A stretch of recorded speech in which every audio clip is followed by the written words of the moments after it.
네, 하나님께서 여러분과 함께 하십니다. 하나님은 지금도 역사를 하나님 뜻대로 이루어 가십니다.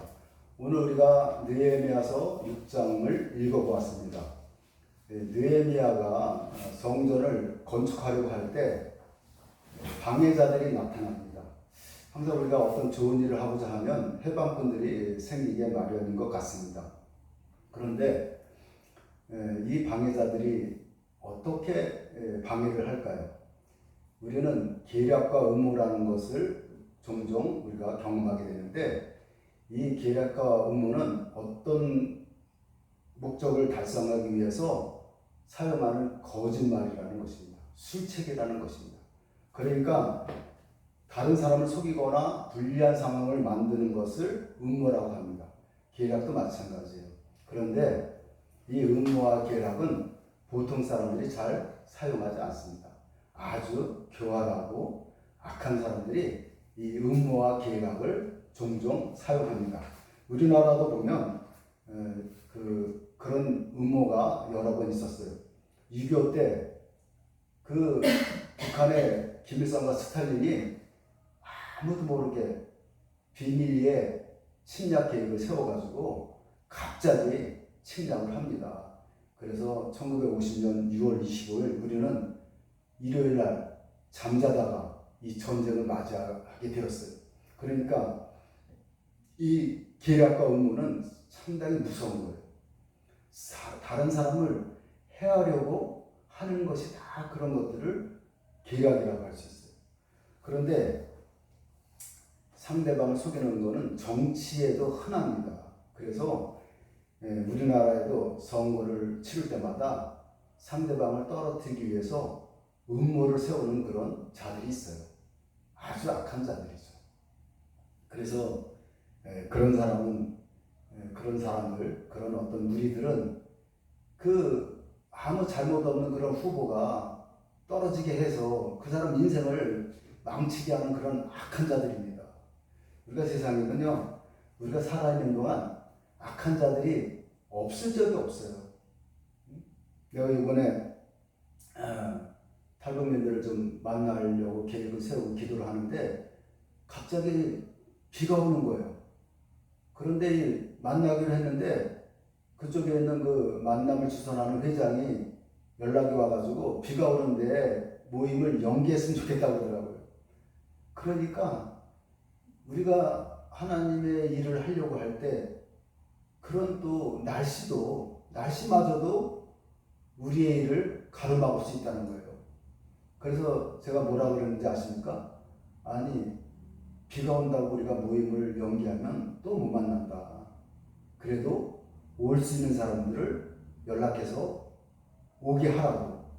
그랬더니 그래도 5명이나 모였어요. 아이까지. 처음에는 그 정도 6명이 모이기로 했는데 거의 차이가 없이 모여가지고 아주 참 좋은 시간을 가졌어요. 그런데 그 탈북민을 처음 만나는 건데 그분들이 그동안 탈북하면서 또 남한에서 정착하면서 이렇게 겪은 그런 고통은 이루 말할 수 없더라고요. 그래서 마음의 상처가 많아요. 그런 분들을 우리가 만날 때 우리는 어떻게 해야 됩니까? 다른 말이 필요 없어요. 그냥 공감을 하면 돼요. 참 많이 힘들었겠습니다. 많이 아팠지요. 뭐 다른 우리가 아름다운 말이 소용없습니다. 있는 그대로 내가 그분들의 아픔을 공감하는 거예요. 그것이 가장 큰 위로가 됩니다. 이렇게 속이는 일은요, 이제 우리가 하는 일을 방해하는 일은 세상에도 있지만은 교회 안에도 있어요. 하나님의 일을 하고자 할 때 더 방해자들이 많이 나타납니다. 여러분 그거를 알아야지 이 하나님의 일을 할 수 있어요. 그래서 하나님의 종들은 기도를 많이 해야 됩니다. 기도하면서 우리가 이루고자 하는 하나님의 뜻을 누가 방해하는지 영적으로 그것을 알아내야 돼요. 해방꾼들이 누군지를 적을 알 수 있게 하나님께 기도하는 거예요. 하나님께 우리가 기도를 하면은 우리의 일을 방해하려는 자들이 누구인지 하나님께서 보여주십니다. 때로는 말씀하십니다. 그렇기 때문에 하나님의 종들은요, 기도를 쉬지 말고 해야 됩니다. 기도를 쉬면은 우리가 방해자들을 만나서 낭패를 볼 수 있다는 거죠. 여러분은 어떤 일을 할 때 좋은 일일수록, 선한 일일수록 방해자들이 있다는 걸 여러분 명심하시기 바랍니다. 여기 오늘 우리가 본문에서 읽었지만 느헤미야가 예루살렘 성전이 회파됐다는 얘기를 듣고 파괴됐다는 얘기를 듣고 성전을 재건하려고 결심을 하고 성전을 재건합니다. 그런데 이 성전을 재건하고 이렇게 열심히 벽돌을 쌓고 이렇게 회파된 것을 보수하고 있는데 이 산발랏과 도비아라는 사람이 사람을 보내가지고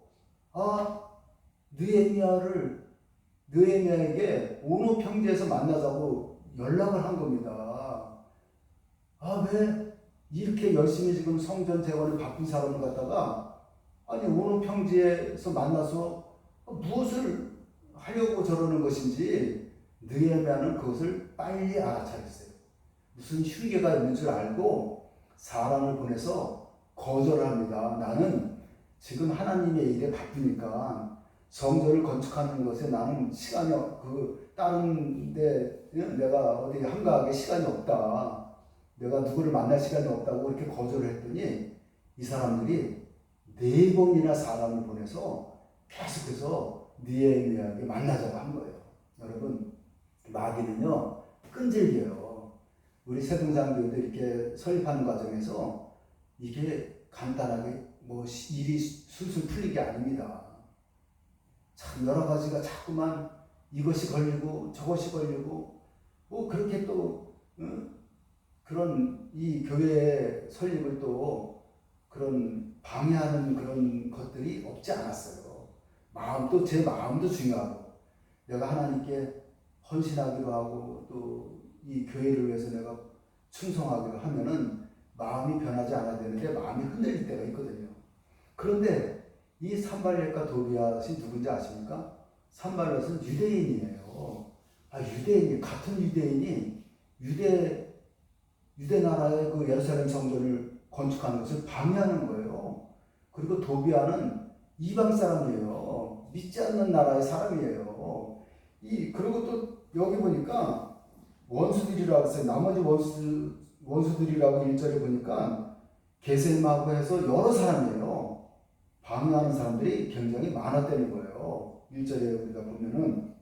그런데 이렇게 페르시아의 앞잡이가 돼가지고 성전을 방해하는 이 자들이 한 번의 실패를 그것으로다가 중단하는 게 아니고 또 음모를 펼칩니다. 두 번째 음모는 4절에 나오는데 1절하고 4절에 느헤미야를 살해하려는 음모를 세웁니다. 그래서 느헤미야를 또 만나자고 해가지고 이제 살해하려는 음모를 해가지고 4번이나 이걸 거절했죠. 그 다음에 두 번째 음모가 참 5절하고 9절에 나오는데 느헤미야를 역적으로 제거하려는 음모를 세웁니다. 역적으로 보는 거죠. 어떻게 역적으로 이렇게 모함을 할까요? 바로 느헤미야가 페르시아 왕실에 대해서 모반을 꾸민다는 소문을 퍼뜨려요. 여기 5절에서 보니까 여기 가스무도 말하기를 너와 유다 사람들이 모반하려 한다고 그렇게 계략을 꾸밉니다. 그런데 느헤미야는 이 두 번째 음모에 대해서도 사람을 보내서 그런 일은 절대 없을 것이라고 즉시 대응을 합니다. 여러분, 어떤 사람들이 우리를 모함할 때 빨리 그것을 차단해야 돼요. 빨리 아니라고 얘기해야 돼요. 우물쭈물 하면은 그 사람들이 그거 봐. 네가 말을 못하잖아. 분명히 너 모반을 세우려고 했지. 그렇게 덮어 씌웁니다. 아주 그런 악한 사람들이 얼마나 많습니까? 이렇게 두 번째 음모도 거절당하자 산발랏은 그것으로 끝나는 게 아니라 또 음모를 꾸밉니다.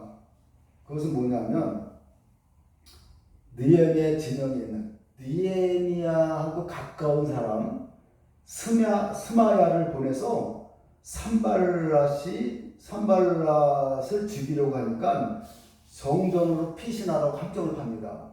이게 누군가가 산발랏이 느헤미야를 죽이려고 하니까 어디로 도망가라고 이렇게 하는데, 이것이 바로 느헤미야를 죽이려는 음모예요. 이 세 번째 음모를 꾸미는데 느헤미야는 이 음모에도 굴하지 않고 성전을 52일 만에 건축을 합니다. 느헤미야는 계속된 음모와 생명의 위협에도 굴하지 않고 성전을 완공했습니다. 여러분, 신앙생활할 때는 신앙생활을 방해하는 그런 마귀들이 많습니다. 마귀의 역사가. 그래서 이렇게 세상 사람들은 우리의 신앙을 갖다가 방해를 합니다. 예를 들어서 교회에 나가는 그 시간에 놀러 다니라고 합니다. 그리고 골프 치는 게 더 재미있지 않냐고 해요. 교회에서 1시간 거기에 예배한다고 해서 무엇이 생기냐고 유혹을 합니다. 참 세상 사람들은 여러 가지의 이유를 들어가지고 방해를 해요. 기도하면은 하나님이 기도한 대로 해결해 주냐고 얘기를 합니다. 그리고 하나님이 어디 있냐고 또 그렇게 말하는 사람도 있어요. 참 이런 말을 들으면은 신앙이 약한 사람들은요 흔들립니다. 아니 그렇지? 내가 교회 나가서 뭐 매주일 나가지만은 뭐 우리 집이 달라지는 게 없어. 내가 뭐 부자가 되는 것도 아니야. 그리고 금방 뭐 병이 고쳐지는 것도 아니야. 이렇게 의심을 하게 만들어요. 그러니까 이 유대 사람 산발랏은 계속해서 느헤미야에게 의심하게 만들고 성전을 왜 짓느냐, 질 필요 없다고 그렇게 자꾸 방해를 놓는 거랑 똑같아요. 우리가 신앙생활할 때 여러 가지, 그것이 한두 가지가 아니라 100가지, 1000가지 이유로다가 우리를 갖다가 발목을 잡습니다. 여러분 거기에 넘어가면 안 돼요. 그래서 저는 이런 분들을 여러분에게 소개하고 싶어요. 주기철 목사님 보십시오. 신사참배를 사람들은 다 하고 있어요. 그 당시 목회자들도 목사들도 신사참배를 했어요. 한 80% 90%가. 그런데 주기철 목사는 감옥에 갇히면서도 고문을 해도 끝까지 신사참배를 거부합니다. 그래서 순교를 해요. 또 한 사람을 보십시오. 보니포 목사 같은 분은 그 독일 교회가 부패해가지고 다 히틀러한테 고개를 숙이고 히틀러 편을 들고 히틀러를 찬양하는데, 보니포 목사와 고백교회 목회자들은 하나님의 말씀에 우리가 순종해야지 왜 히틀러를 섬기느냐 그러면서 히틀러를 반대합니다. 히틀러를 비난합니다.